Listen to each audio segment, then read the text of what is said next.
seen a couple of 5s, a 10, and we're starting to see a couple of 100s.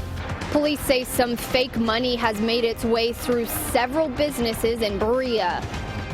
A fugitive on the run in Nelson County is back in jail tonight, where police found him. Just 2 days into the new year, and a Central Kentucky family needs a new home. We was there actually 11 days, and it burned. How the community is rallying together to give the family a second Christmas.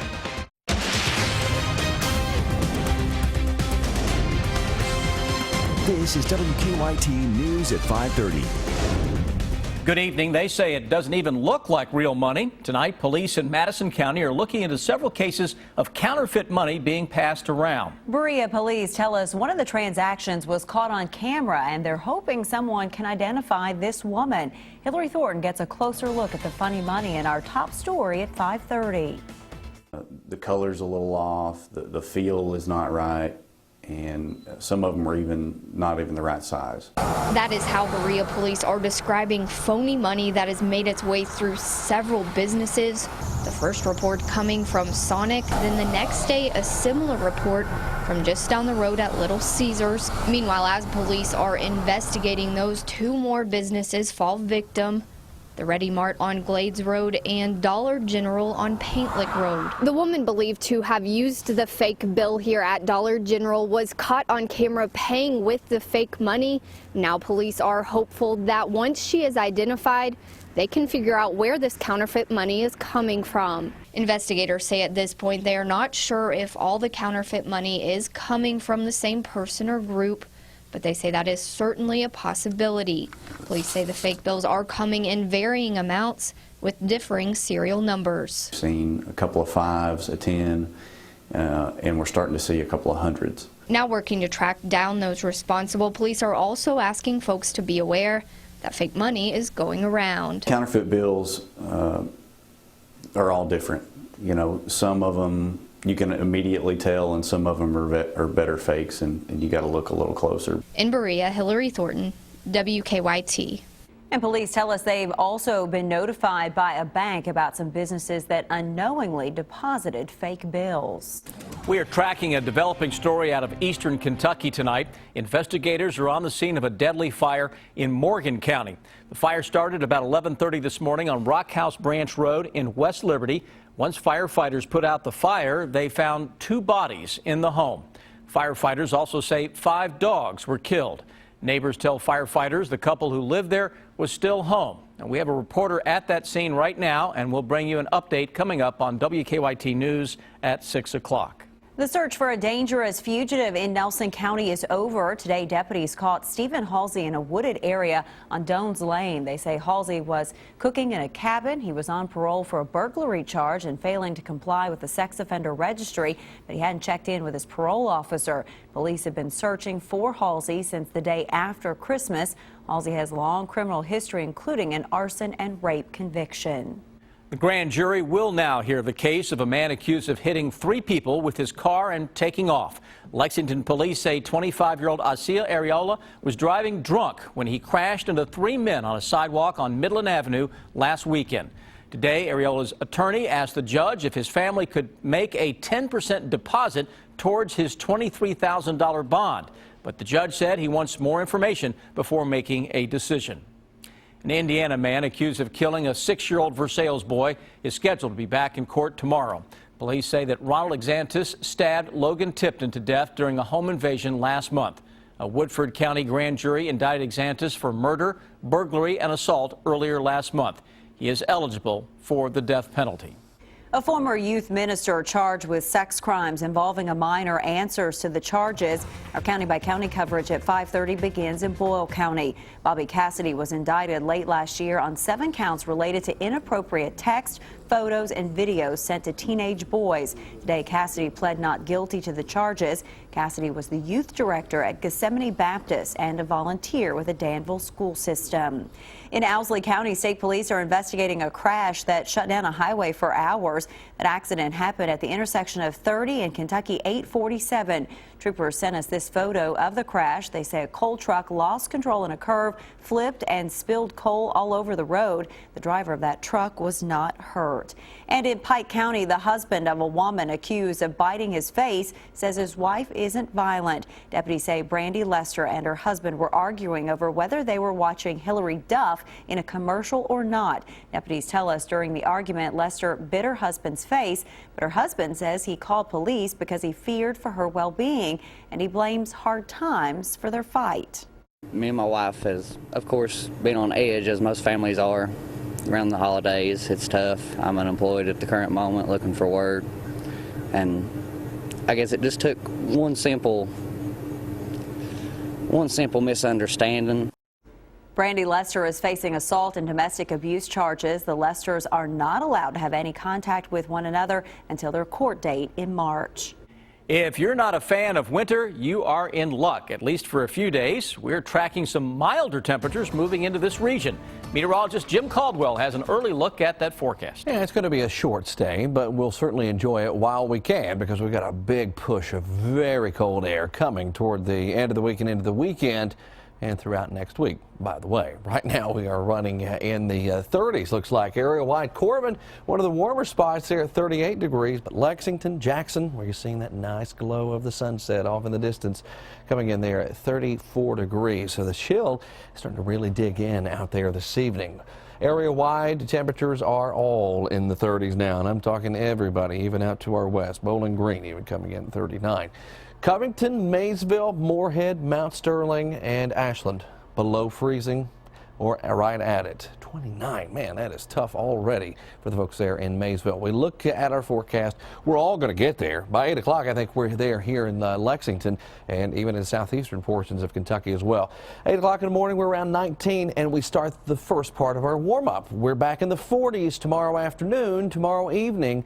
But then as we get deeper into the forecast there, Thursday, Friday, that's when we could see 50s with some rain, of course, and then another big flop. We will track that flop coming up in just a few minutes. Thanks, Jim. Well, some roads in western Kentucky remain closed because of flooding. Floodwaters are still covering the Ohio River Cairo Bridge between Kentucky and Illinois. 5,000 cars cross this bridge each day. US 51 is also still closed south of Wickliffe near the Ballard-Carlisle County line. It was a brand new home, but it didn't take long to disappear. A fire this weekend in Nicholas County destroyed everything a family owned, and now their community is coming together to help them replace what they lost. New at 5:30, Miranda Combs shows us how today was like a second Christmas for the family's 4 little girls. We worked on it so the girls could have Christmas in a house, and we was there actually 11 days, and it burnt. What took 6 months for the Jones family to improve disappeared in seconds. Sunday night, a fire destroyed their home along with new Christmas toys given to their 4 little girls. The Nicholas County family of 7 had just moved in on Christmas Eve. I had socks, scarves, all kinds of nice clothing. Inside the elementary school where 2 of the little girls attend, Paula Hunter and Wes Hopkins are sorting through the clothes and Toys for the kids. They'll enjoy these. These 2 are packing up what you might call a second Christmas for the Jones family. The little 6-year-old got everything frozen for Christmas. So she's got a doll. The community donated everything in here. Well, I'm going to deliver the items that we have today because the kids have no coats, no clothing, no items like that. And they're staying in a hotel room right now. Hi, are you Rose's husband? Yes, I'm ma'am. Paula. Arthur Jones. Nice to meet you. You too. Wes Hopkins. We have this stuff, and once you all go through it, so how's the best way to get it up? Hi, how are you? Hi, how are you doing? You all go through this and let me know what else you need.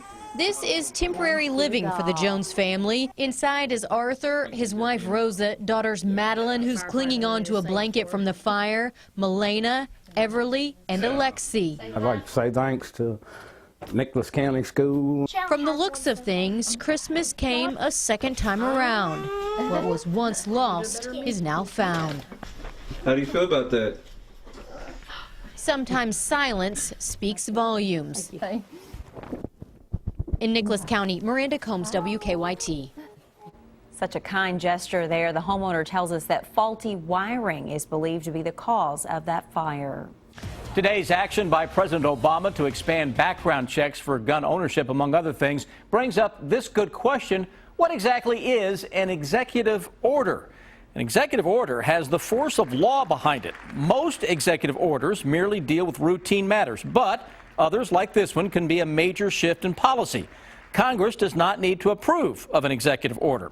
Now, every president, starting with George Washington, has issued executive orders, with FDR, Franklin Roosevelt, issuing the most at just over 3,500 during his 4 terms in office.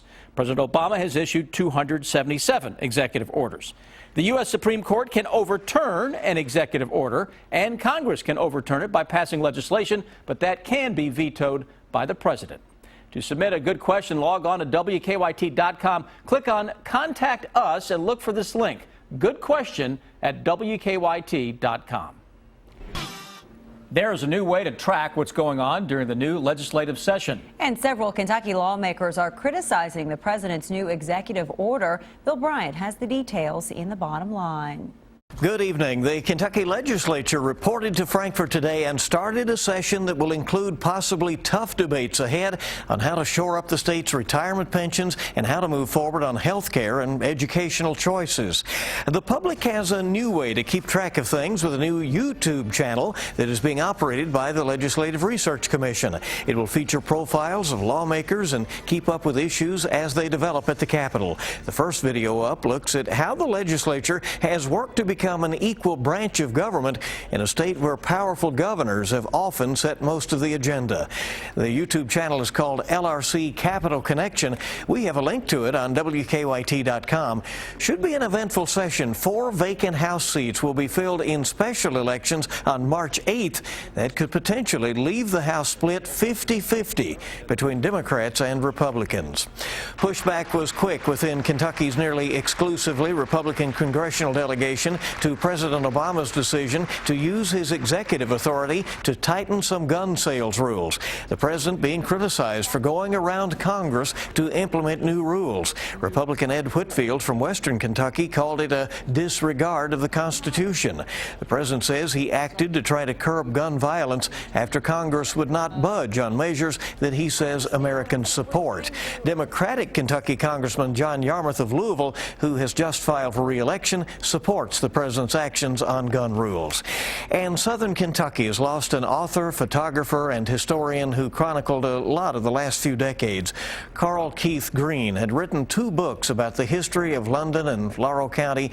He died over the weekend. Carl Keith Green was 66. Bill Bryant, WKYT. U.S. Representative John Yarmuth of Louisville also announced today he is concerned the party will not be able to field a viable candidate to challenge U.S. Senator Rand Paul in November. Yarmuth says leading Democrats are now recruiting potential contenders. He says they will have to nominate someone who is already known to voters and has the ability to raise money. We told you yesterday here at 5:30 that Lexington Mayor Jim Gray is said to be considering a campaign for the Democratic nomination. The filing deadline is January 26th. Governor Bevin has scheduled special elections for 4 empty state House seats. The election is scheduled for March 8th. Right now, Democrats have a 50-46 advantage in the state House. In our region, the special election will include all or parts of Boyle, Casey, Fayette, and Scott counties.